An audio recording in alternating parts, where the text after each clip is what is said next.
اس میں دیکھتے رہے کیونکہ وہ سر کٹ جائے گا. دیکھتے رہے آئینے. السلام علیکم ورحمۃ اللہ وبرکاتہ. الحمدللہ رب العالمین والصلاة والسلام علی اشرف الانبیاء والمرسلین نبینا محمد وعلی آلہ وصحبہ اجمعین. اما بعد.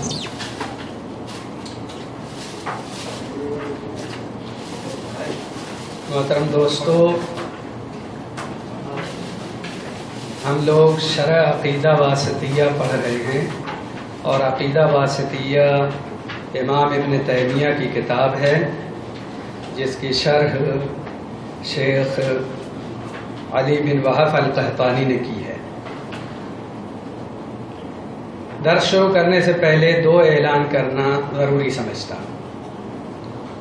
پہلا اعلان تو یہ کہ شرح عقیدہ واسطیہ اور اسی طرح دوسری کتاب اسلام پر 40 اعتراضات اور اس کے عقلی و نقلی جواب، دونوں کتاب ہمارے کورس میں پوری ہے.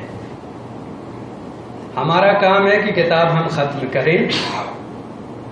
کتاب ختم ہو، کورس میں نہ ہو، امتحان پوری کتاب کا ہوگا دونوں کتابوں سے.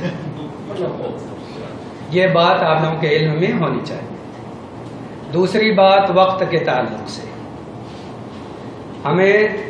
ہمارا درس دو ہوتا ہے، ایک شیخ طارق صاحب کا اور ایک میرا، اور دونوں درس 40 منٹ کا ہے. پہلا درس 1:20 پہ شروع ہوگا، 2 بجے ختم ہوگا، اور دوسرا درس 2 بجے شروع ہوگا اور 2:40 پر ختم ہوگا. تو اس کا بھی ہم لوگ خیال کریں.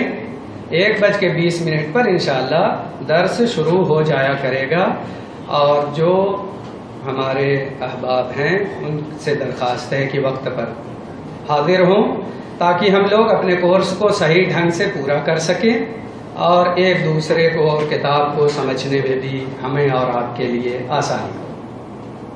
ٹھیک ہے؟ اب اتنا کم وقت ہے میرے پاس کہ اس میں معلوم نہیں میں کیا کہوں اور کیا. 2:40 تو ہو گیا.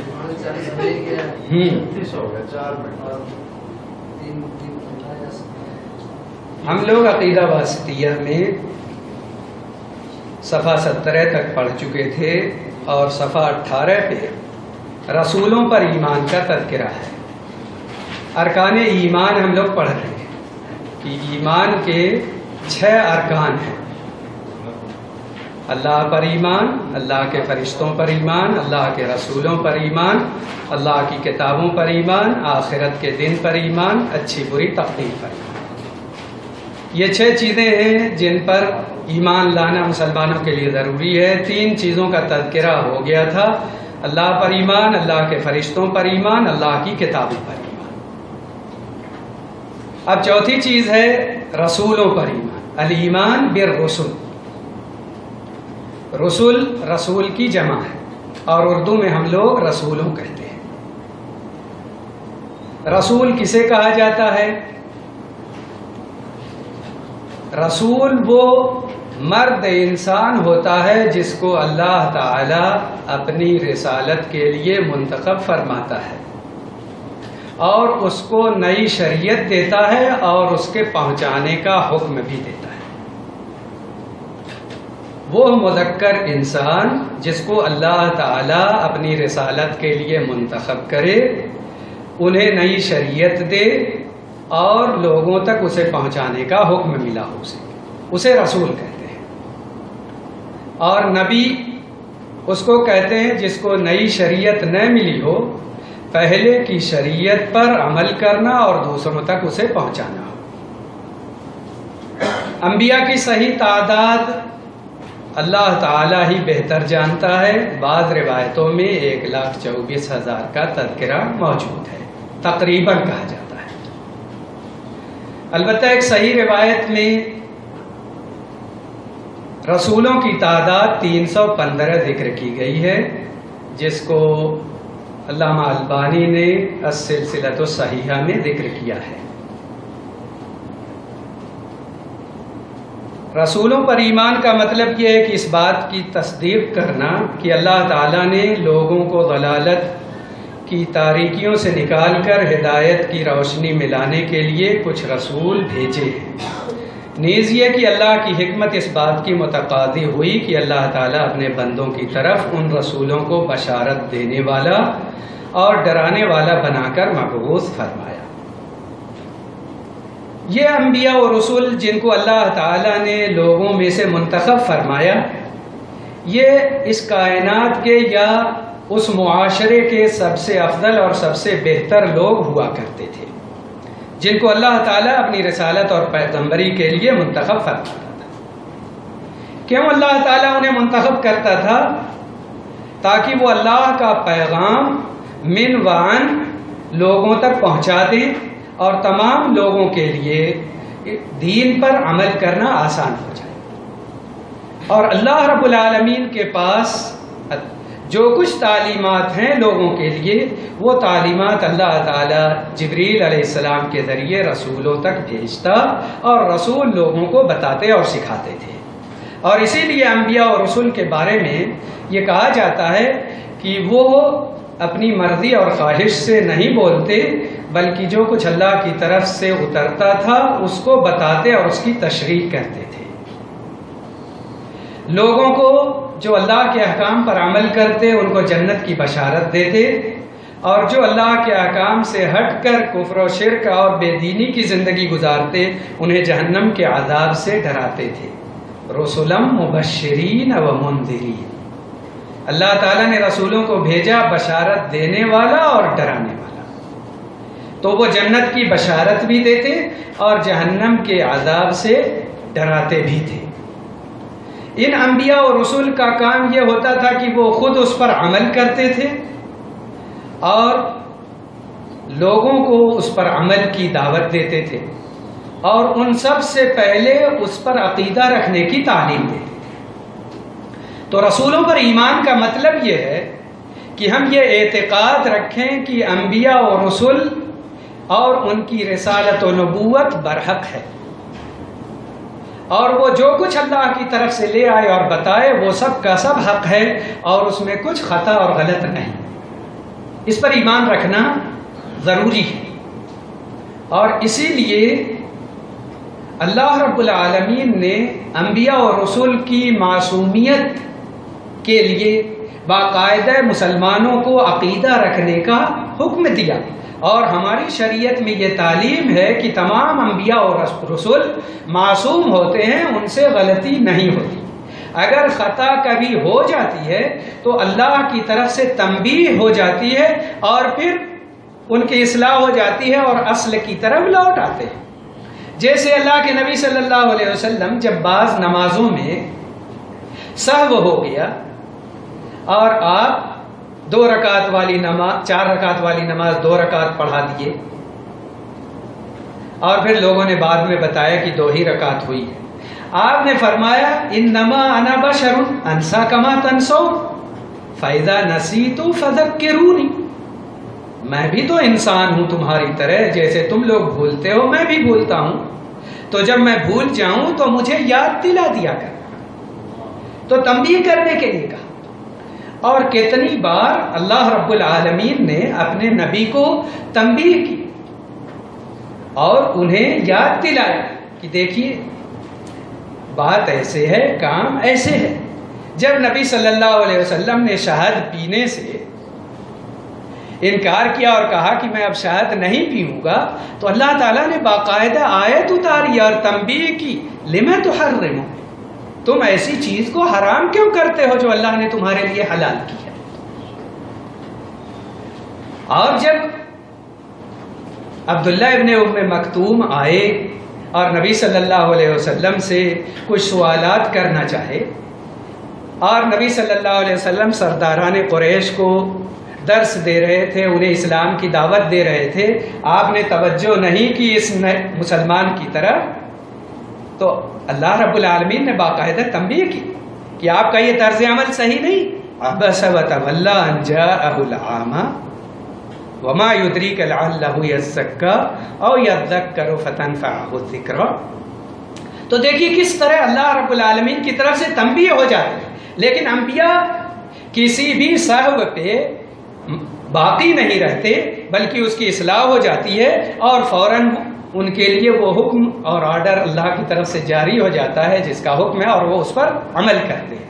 باقی انسانوں کے لیے یہ گارنٹی نہیں ہے جو انبیاء اور رسول کے لیے ہوا کرتی ہے، تو ان کی رسالت حق ہوتی ہے، اور اسی لیے اللہ رب العالمین نے اپنے نبی محمد صلی اللہ علیہ وسلم کے تعلق سے کہا وَمَن يُطِعِ الرَّسُولَ فَقَدْ أَطَاعَ اللَّهَ، جس نے رسول کی اطاعت کی اس نے اللہ کی اطاعت کی، کیونکہ انبیاء اور رسول ایک تو غلطی نہیں کرتے اور دوسرے اللہ اور اس کے رسول کے احکام من وعن لوگوں تک پہنچاتے ہیں، اس میں کمی بھی نہیں کرتے، چھپا کر بھی نہیں رکھتے، جو کچھ اللہ کی طرف سے آتا ہے سب کچھ دوسروں تک پہنچا دیتے ہیں۔ ان انبیاء اور رسول سے ہم سب محبت کرتے ہیں، ہم سب محبت کرتے ہیں ان سے، ان کی عزت اور قدر کرتے ہیں، ان تمام انبیاء اور رسول پر ہم ایمان لاتے ہیں، ان انبیاء اور رسول میں سے کسی کا انکار نہیں کرتے، کسی کے تعلق سے غلط بات نہیں کہتے۔ ان رسولوں کی تعداد جیسے میں نے تذکرہ کیا کہ اب رسول اور نبی میں اگر فرق کرتے ہیں تو 315 رسولوں کی تعداد اور بقیہ انبیاء ہیں۔ ان رسولوں میں سے 25 کا تذکرہ قرآن شریف میں موجود ہے، اور صاحب کتاب نے اس کا تذکرہ کر دیا ہے کہ ان پر ایمان لانا واجب ہے، جن کی تعداد 25 ہے۔ 25 وہ ہیں جن کا تذکرہ قرآن کریم میں آیا ہے نام کے ساتھ، تو ہم ان پر ایمان رکھتے ہیں نام کے ساتھ، اور جن کا تذکرہ ہوا ہے بغیر نام لیے ہوئے ہم ان پر ایمان رکھتے ہیں بغیر نام لیے ہوئے، کہ جتنے بھی انبیاء اور رسول آئے وہ سب اللہ کی توحید اور اللہ کا پیغام لوگوں تک پہنچانے کے لیے آئے تھے، اور وہ سب کے سب سچے اور نیک رسول تھے۔ ان میں سے کسی نے اللہ کا پیغام پہنچانے میں کوئی کمی نہیں کی۔ اللہ تعالیٰ نے اس کا تذکرہ کیا ہے وَإِن مِّنْ أُمَّةٍ إِلَّا خَلَا فِيهَا نَذِيرٌ، جتنی بھی امت گزری ہے اس میں کوئی نہ کوئی ڈرانے والا آیا ہے، کوئی نہ کوئی پیغمبر ضرور آیا ہے۔ اس بنیاد پہ ہم لوگ یہ تسلیم کرتے اور مانتے ہیں کہ ہر امت میں اللہ تعالیٰ نے رسول بھیجے۔ تو بعض لوگوں کا جو یہ خیال ہے کہ رسول و پیغمبر تو صرف عربوں میں آئے، انہی کو سمجھانے کی ضرورت تھی، یہ خیال غلط ہے۔ پوری دنیا میں جہاں بھی کوئی قوم موجود رہی وہاں پر اللہ تعالیٰ نے رسول بھی بھیجا، اور ہر قوم میں رسول کو اس کی زبان میں بھیجا تاکہ وہ لوگوں کو اللہ کا پیغام صحیح صحیح سمجھا سکیں، کیونکہ اگر ہماری زبان اردو ہے اور ایک استاد اور شیخ عربی میں مسلسل لیکچر دیے جائیں اور آپ کو عربی نہ آتی ہو تو آپ کا بیٹھنا، آپ کا سیکھنا، پڑھنے کے لیے آنا بے فائدہ ہو جائے گا۔ تو یہ ممکن نہیں ہے کہ اللہ رب العالمین انبیاء اور رسول کو بھیجے اور ان کا آنا اور سمجھانا بے مقصد ہو جائے۔ تو وہ تمام انبیاء اور رسول اپنی قوم کی زبان میں لوگوں کو سمجھایا کرتے تھے اور اللہ کا پیغام پہنچایا کرتے تھے، اور اسی لیے ہم لوگوں کا یہ عقیدہ ہے کہ وہ تمام کے تمام انبیاء نے پوری کوشش کر لی لوگوں کی ہدایت کے لیے، مگر تمام لوگ ہدایت پر نہیں ہوئے، اور تمام لوگوں نے انبیاء اور رسول کی باتیں بھی نہیں مانی، لیکن انبیاء کا اس میں کوئی قصور نہیں۔ انبیاء نے اپنا اللہ کا پیغام پہنچا دیا، وہ اللہ کے ہاں بری الذمہ ہیں۔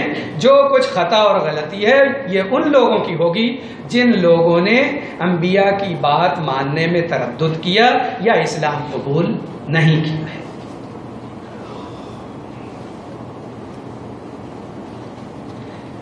ان انبیاء اور رسول میں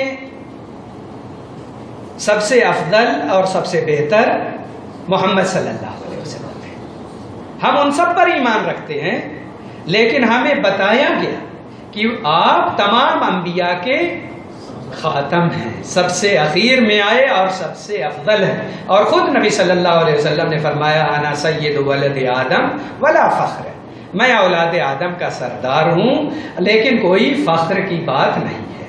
اور آپ نے فرمایا ہے کہ تم میں سے کوئی آدمی یونس بن متیٰ پر مجھ کو فضیلت نہ دے، یونس علیہ السلام پر، کیونکہ لوگ کہتے ہیں دیکھو وہ اپنی قوم کو چھوڑ کر بھاگ گئے تھے، جو اللہ کی طرف سے احکامات پہنچانے کے لیے کہا گیا تھا ان احکامات کو پہنچا رہے تھے، لیکن پھر اپنا گاؤں اور بستی چھوڑ کر چلے گئے تھے، اور پھر سمندر میں پھینکا گیا، اور پھر اس سے نکلے اور مچھلی کے پیٹ میں گئے۔ تو بعض لوگوں کے ذہن میں یہ خیال نہ پیدا ہو جائے کہ انہوں نے غلطی کی ہوگی اور اس کی وجہ سے ان کو سزا ملی ہے وہ، یا ان کی عزت کم ہو جائے، ایسا کسی کے دل میں خیال نہ پیدا ہو۔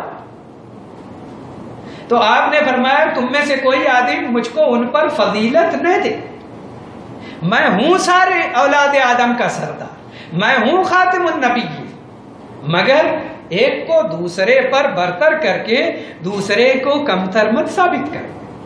یہ سب کے سب محترم تھے، اپنے اپنے زمانے کے لیے وہ ایسے تھے کہ ان کی باتیں سننا اور ماننا اور اس پر عمل کرنا اس وقت کے لوگوں کے لیے لازم تھا۔ اب ہمارے رسول جو سب سے اخیر میں آئے وہ محمد صلی اللہ علیہ وسلم ہے،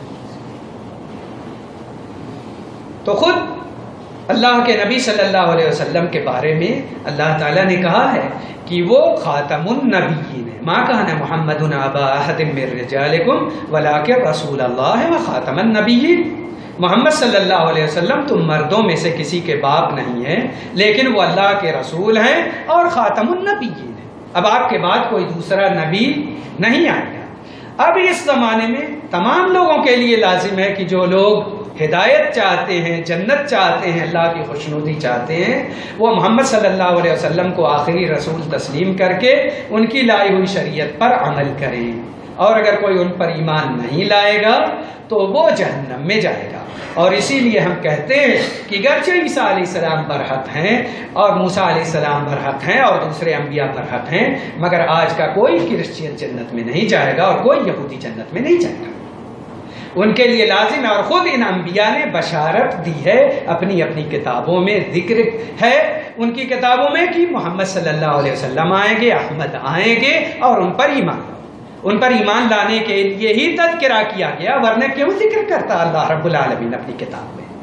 تو اس کا ذکر موجود ہے، تو ان لوگوں کے لیے راہ مفر نہیں، لازم ہے کہ وہ قبول کریں اسلام کو اور اس پر عمل کریں، تبھی ان کے لیے نجات کی گنجائش ہے، ورنہ گنجائش نہیں۔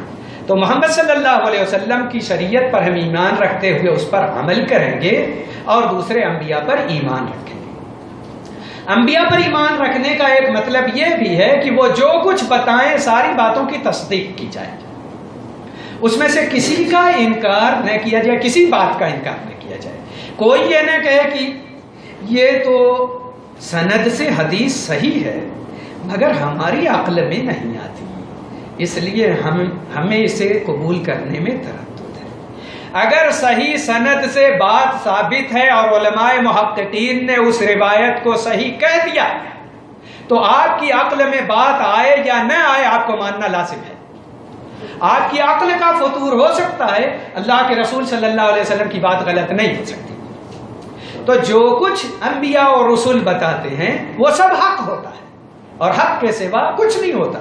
اور یہ بات اس وقت بھی میں نے غالباً ذکر کی تھی کہ جب شروع زمانے میں کتابت کے لیے کہا گیا کہ نبی صلی اللہ علیہ وسلم کی حدیثیں بھی لکھتے تھے لوگ اور قرآن بھی لکھتے تھے، تو نبی صلی اللہ علیہ وسلم نے حدیث لکھنے سے منع کر دیا تاکہ قرآن کے ساتھ خلط ملط نہ ہو جائے،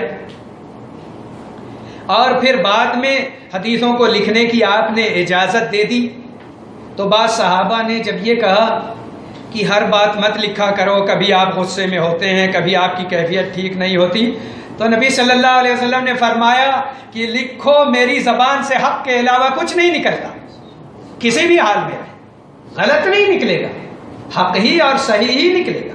اس لیے تمام خبریں جو صحیح سند سے ثابت ہیں اور اس میں کوئی علت اور سبب اس کے ضعف کا موجود نہیں، اس پر ایمان لانا، تصدیق کرنا لازم ہے۔ یہ نبی صلی اللہ علیہ وسلم پر ایمان لانے کا ایک مطلب ہے۔ اور نبی صلی اللہ علیہ وسلم نے جو تعلیمات دی ہیں ان سب پر عمل کرنا ضروری ہے، کیونکہ یہ ممکن نہیں کہ کوئی کام صحیح نہ ہو اور نبی صلی اللہ علیہ وسلم اس پر عمل کرنے کا حکم دے یا اس کی تعلیم دے. تو ایسا نہ ہو کہ ہم بعض باتوں کو قبول کر لیں اور بعض باتوں کو ترک کر دیں. نؤمن ببعض ونکفر ببعض والا معاملہ نہ رہے کہ ہم بعض پر ایمان لاتے ہیں اور بعض کا انکار کرتے ہیں. جو کچھ نبی صلی اللہ علیہ وسلم نے بتایا ہے ان سب پر عمل کرنا. ہم تصدیق تو کریں گے ہی، دل سے مانیں گے، تصدیق کرنے کے ساتھ ساتھ اس پر عمل کرنا. جو کچھ آپ نے بتا دیا ہے اس پر عمل کرنا اور اس سے گریز نہ کرنا، یہ بھی تمام مسلمانوں کے لیے لازم ہے. اور آپ پر ایمان رکھنے کے معنی میں یہ شامل ہے کہ رسول اللہ صلی اللہ علیہ وسلم پر ایمان کا مطلب یہ بھی ہے کہ آپ کے سارے فرمودات اور احکامات پر عمل کیے جائیں اور کسی عمل سے انحراف نہ کیا جائے. چوک ہو سکتی ہے، غلطی ہو سکتی ہے، مگر ہم انحراف جان بوجھ کر کے نہ کریں، انکار نہ کریں، عمل کریں. اور اسی طرح آپ پر ایمان لانے میں یہ بات بھی شامل ہے کہ جتنی چیزوں سے آپ نے روک دیا ہے ان سب سے ہم رک جائیں. یہ بھی آپ پر ایمان لانے میں شامل ہے کہ ساری چیزیں جن کاموں سے روکا ہے، جن باتوں سے روکا ہے، ان سب سے ہم رک جائیں. اور چوتھی چیز یہ بھی ہے کہ ہم اللہ کی عبادت اس طرح کریں جس طرح رسول اللہ صلی اللہ علیہ وسلم نے عبادت کا طریقہ سکھایا ہے. کیونکہ آپ کے بتائے ہوئے طریقے سے ہٹ کر کوئی عمل ہوگا تو اللہ کی بارگاہ میں مقبول نہیں ہوگا. غالباً شروع درس ہی میں عسکری صاحب یا کوئی یہاں عمل کی قبولیت کی شرطیں بتا رہے تھے، تو اس میں ایک شرط یہ بھی ہے کہ محمد صلی اللہ علیہ وسلم کے طریقے کے مطابق ہو ہمارا عمل. تو آپ پر ایمان لانے میں یہ بات شامل ہے کہ ہمارا کوئی کام رسول اللہ صلی اللہ علیہ وسلم کے طریقے سے ہٹ کرنا ہے، ان کے طریقے کے مطابق ہو، تبھی ہمارا عمل اللہ کی بارگاہ میں مقبول ہوگا، ورنہ رد کر دیا جائے گا. پانچویں چیز ہے بعث بعد الموت، یعنی مرنے کے بعد دوبارہ زندہ ہونے پر ایمان. یعنی اس بات کا پختہ عقیدہ رکھنا کہ ایک دوسری زندگی بھی ہے جس میں اللہ تعالی نیکوکار کو نیکی کا بدلہ اور برے کو برائی کا بدلہ دے گا. نیز اللہ تعالی شرک کے علاوہ دیگر گناہوں کو جس کے لیے چاہے گا معاف فرما دے گا. شریعت کی اصطلاح میں بعث بعد الموت کے معنی جسموں کو دوبارہ پیدا کرنے اور ان میں روح ڈالنے کے ہیں. چنانچہ لوگ بکھری ہوئی ٹڈیوں کی مانند اپنی اپنی قبروں سے نکل کر تیزی سے منادی سورہ اسرافیل کی طرف بھاگیں گے. ہم اللہ سے دنیا و آخرت میں عفو و عافیت کے خواستگار ہیں. بعث بعد الموت، موت کے بعد اٹھایا جانا، ان سب پر، اس بات پر ہم تمام مسلمانوں کا ایمان ہونا چاہیے، کیونکہ ارکان ایمان میں یہ بات شامل ہے کہ قیامت کا دن آئے گا اور اسرافیل علیہ السلام سور میں پھونکیں گے اور پوری دنیا اور پوری کائنات اور اس کے اندر موجود چیزیں سب کچھ ٹوٹ پھوٹ کر ختم ہو جائیں گی، سب برابر. پھر دوبارہ جب اسرافیل علیہ السلام سور پھونکیں گے تو تمام لوگ اپنی اپنی قبروں سے نکلنا شروع ہو جائیں گے. انکم تبعثون یوم القیامہ حفاتا عراتا غرلا، تم لوگ قیامت کے دن اٹھائے جاؤ گے اپنی اپنی قبروں سے ننگے پر، ننگے پیر، ننگے بدن اور بغیر ختنہ کیے ہوئے. کما خلقنا کما بدانا اول خلق نعید، جیسے ہم نے پہلے پیدا کیا تھا تمہیں اسی طرح دوبارہ اٹھا دیں گے. کہ بغیر ختنے کے ننگے بدن، ننگے سر، ننگے پاؤں جیسے پیدا ہوئے تھے اسی طرح قبروں سے ہم ننگے بدن، ننگے پاؤں، ننگے سر، بغیر ختنہ کیے ہوئے اٹھائے جائیں گے. اس اٹھائے جانے پر ہمارا ایمان ہے. ثم انکم بعد ذلک لمیتون ثم انکم یوم القیامت تبعثون، اس دنیا کی زندگی گزار کے تم لوگ مر جاؤ گے، پھر قیامت کے دن تم سب کو اٹھایا جائے گا. تو سب کے دوبارہ زندہ ہونے اور اٹھائے جانے پر ہمارا ایمان ہے کہ یہ دنیا کی زندگی ختم ہوگی، ہم مر جائیں گے، پھر دوبارہ جب دوبارہ سور اسرافیل علیہ السلام پھونکیں گے تو ہم سب کو اٹھایا جائے گا اور وہ دوسری زندگی ہوگی، اور اس کے بعد حساب و کتاب ہے، اٹھائے جانے پر ایمان، اور اس کے بعد اللہ کے سامنے حاضر ہونے اور حساب و کتاب پر ایمان۔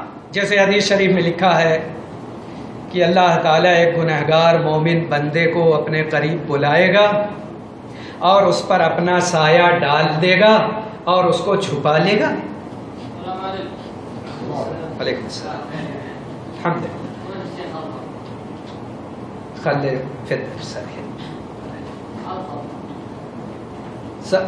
اللہ تعالیٰ جب اٹھائے گا، اپنے پاس بلائے گا اور سایہ ڈال دے گا، تو سایہ ڈال دینے کے بعد پھر اس سے پوچھے گا کہ تم نے فلاں دن یہ گناہ کیا تھا، اس کو یاد آئے گا، وہ اقرار کرے گا، یہ گناہ کیا تھا، یاد آئے گا، یہ گناہ کیا تھا، یہ گناہ کیا تھا، یہ گناہ کیا تھا، اقرار کرے گا اس کا، یہاں تک کہ یہ ڈر جائے گا، بالکل یہ سوچے گا کہ اب تو میں بچوں گا نہیں۔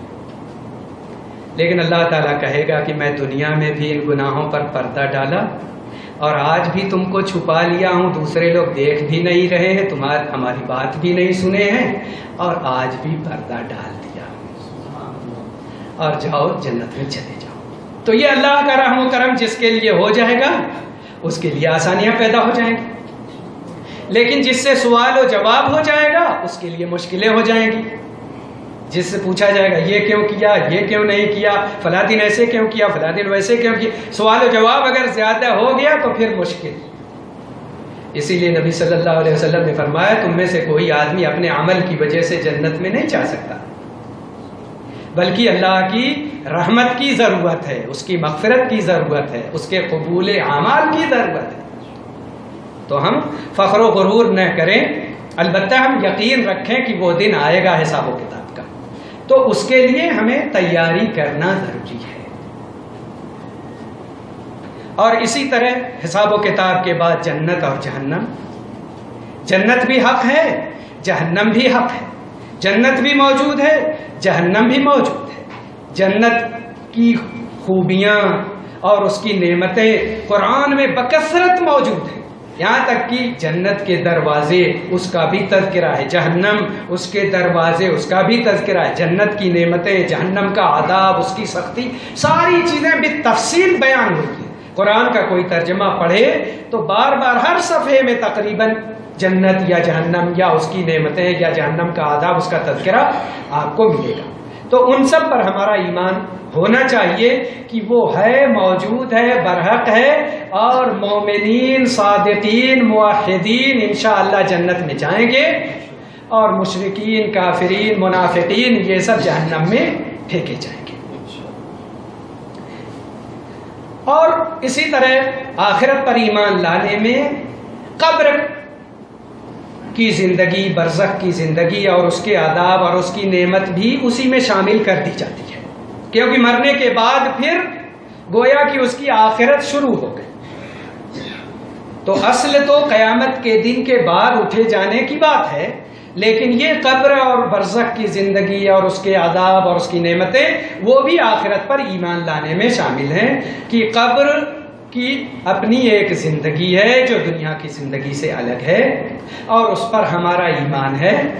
قبر میں مدفون شخص کو اچھا ہے، نیک ہے، صالح ہے تو آرام ملتا ہے، جنت کا بستر بچھایا جاتا ہے، جنت کا دروازہ اس کے لیے کھول دیا جاتا ہے، اس کی قبر کشادہ کر دی جاتی ہے، اس کو راحت ملتی ہے۔ اور اگر وہ برا ہوتا ہے، بدکار ہوتا ہے، غلط ہوتا ہے، کافر ہوتا ہے، مشرک ہوتا ہے تو قبر تنگ کر دی جاتی ہے، اور اسی طرح جہنم کی کھڑکی کھول دی جاتی ہے اور آگ کا بستر بچھایا جاتا ہے، اور قبر میں بھی عذاب ہوتا ہے۔ تو یہ ساری چیزیں جب منکر نکیر آتے ہیں اور سوال و جواب کرتے ہیں تو اس کے بعد یہ سب چیزیں پیش آتی ہیں۔ زیادہ تفصیل کا موقع نہیں، لیکن اتنا کم سے کم آپ کو یاد رکھنا چاہیے۔ چھٹی چیز اور آخری، اسی پہ میں جلدی درس کو ختم کروں گا، اللہ کی جانب سے اچھی بری تقدیر پر ایمان کہ جو کچھ بھی اللہ تعالیٰ کو بنانا، پیدا کرنا، فیصلہ کرنا تھا، آسمان و زمین کے بنانے اور پیدا کرنے سے 50,000 سال پہلے ساری چیزوں کی تقدیر اللہ نے اپنے پاس لکھ دی، جو لوح محفوظ میں موجود ہے۔ جو کچھ بھی پیش آنے والا ہے وہ سب کچھ لکھ دیا، کیونکہ تقدیر پر ایمان لانے میں ایک تو اس بات پر ایمان لانا ضروری ہے کہ اللہ ساری باتوں کو جانتا ہے جو گزری ہوئی ہیں، جو موجود ہیں اور جو آئندہ پیش آئے گی، سب کچھ جانتا ہے، تو اس نے اپنے علم کے مطابق لکھ دیا۔ تو علم بھی اور اسی طرح اللہ کا لکھنا کہ اللہ نے لکھا ہے تقدیر میں، یہ ان چیزوں پر ہمارا ایمان ہے۔ اِنَّا كُلَّ شَيْءٍ خَلَقْنَاهُ بِقَدَرٍ۔ تو اللہ تعالیٰ نے علم رکھا، لکھا، اسے پیدا بھی کیا اور اس کے ساتھ ساتھ اس کی مشیت ہوئی، جب اس نے جو چاہا اور جیسے چاہا اس نے لکھا۔ تو علم، کتابت، مشیت اور خلق، پیدا کرنا، یہ چاروں چیزوں پر ایمان تقدیر پر ایمان لانے میں شامل ہے کہ اللہ تعالیٰ ساری چیزوں کو جانتا ہے اور اللہ تعالیٰ نے ہر چیز کو لکھ دیا ہے، اور اسی طرح اللہ تعالیٰ نے ہر چیز کو پیدا کیا ہے۔ اللہ نہ پیدا کرے تو کوئی چیز نہیں وجود میں آ سکتی، یہاں تک کہ اللہ نے ہم کو بھی پیدا کیا، ہمارے اعمال کو بھی پیدا کیا، اور اللہ کی مشیت کا عمل دخل ہے، اس نے جو چاہا وہ ہوا، اس کی مشیت اور چاہت کے بغیر کچھ نہیں ہوتا۔ اس لیے ہم لوگ کہتے ہیں کہ تقدیر کے مسئلے میں ہمیشہ یہ کہنا چاہیے کہ اگر کوئی چیز پیش آ جائے تو کہو اللہ نے جو مقدر کیا تھا وہ ہوا، ہم اللہ کی تقدیر سے راضی اور خوش ہیں۔ جب تک کوئی چیز پیش نہیں آتی ہم یہ توقع رکھیں گے اللہ سے خیر کی، بھلائی کی، نیکی کی اور اپنے لیے کامیابی کی، لیکن ناکامی ہو سکتی ہے، مرض آ سکتا ہے، ایکسیڈنٹ ہو سکتا ہے، مشکلیں آ سکتی ہیں، تو ہم کہیں گے اللہ نے جو مقدر کیا وہ ہوا، اور جب تک پیش نہیں آتی اصل یہ ہے کہ ہم کہیں گے اللہ نے ہمارے لیے جو مقدر کیا ہے انشاءاللہ وہ پیش آئے گا۔ ہم اللہ سے دعا کرتے ہیں کہ اے اللہ ہمیں دنیا اور آخرت کی بھلائی عطا فرما، جیسے دعا کرتے ہیں ربنا آتنا فی الدنیا حسنہ وفی الآخرۃ حسنہ وقنا عذاب النار۔ تو ہم اللہ سے اچھی امید رکھیں گے، اچھا ارادہ رکھیں گے، بھلائی کے لیے کوشش کریں گے، بھلائی کے لیے آگے بڑھیں گے، اور ان چار چیزوں پر ایمان رکھتے ہوئے ہم کہیں گے کہ ساری چیزیں اللہ کی طرف سے ہوتی ہیں، ہم کو شریعت میں جو حکم ملا ہے ہم اس کے پابند ہیں۔ اللہ نے کیا ارادہ کیا ہمیں معلوم ہو نہ معلوم ہو اس سے کوئی فرق نہیں پڑتا۔ بندے اور غلام کا کام یہ نہیں ہے کہ اس کا مالک کیا سوچتا ہے اور کیا ارادہ کرتا ہے، بندے اور غلام کا کام یہ ہے کہ مالک کا کیا آرڈر ہے مجھے، میں اس کو مانوں گا، اس پر چلوں گا، اور بس۔ تو ایک ہوتا ہے ارادہ کونیہ اور ایک ہوتا ہے ارادہ شرعیہ۔ اس کائنات میں جو کچھ پیش آنے والا ہے وہ ہے ارادہ کونیہ، جو اللہ نے ارادہ کیا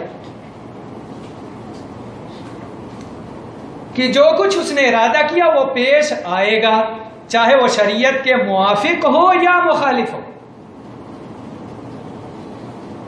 اور ایک ہے ارادہ شرعیہ، وہ ارادہ جسے اللہ پسند کرتا ہے کہ ایسا لوگ کریں اور ایسا اس کائنات میں پیش ہو، لیکن ضروری نہیں ہے کہ وہ سب ہو۔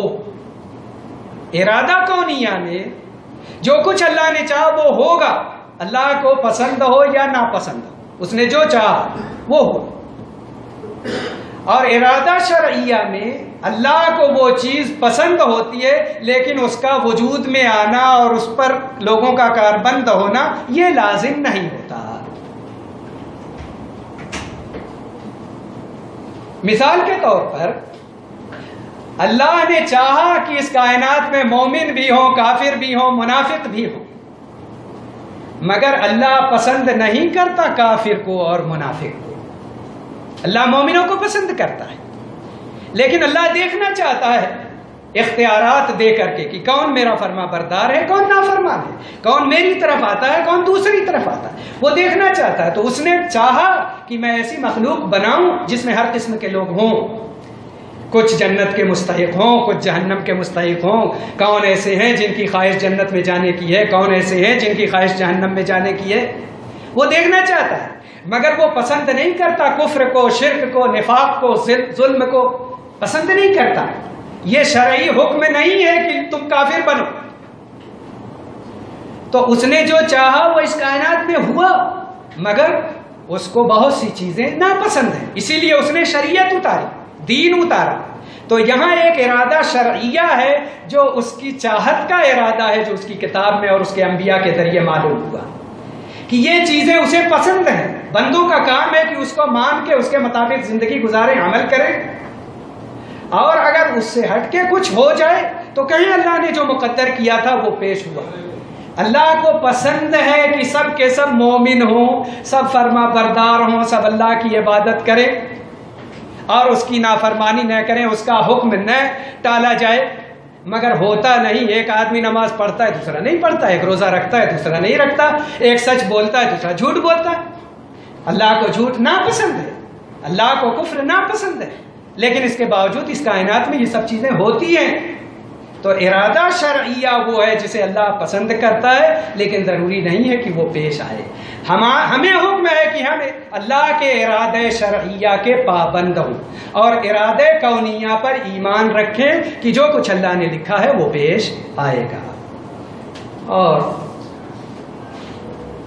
اخیر میں انہوں نے ایک آیت پڑھی، لیس البر ان تولوا وجوہکم قبل المشرق والمغرب ولکن البر من آمن باللہ والیوم الآخر والملائکۃ والکتاب والنبیین، یعنی جن چیزوں پر ایمان رکھنا ضروری ہے اس کا تذکرہ چونکہ اس آیت میں ہے، اس لیے اس کا تذکرہ آخر میں کر دیا کہ نیکی صرف یہ نہیں ہے کہ تم مشرق اور مغرب کی طرف اپنا رخ کرو، بلکہ نیکی یہ ہے اصل کہ اللہ پر، آخرت کے دن پر، فرشتوں پر، کتاب پر، نبیوں پر ایمان لاؤ۔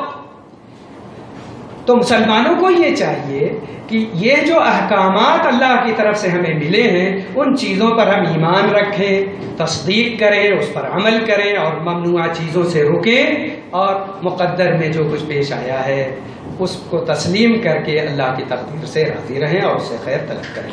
وصلی اللہ وسلم علی نبینا محمد وعلی آلہ وسلم۔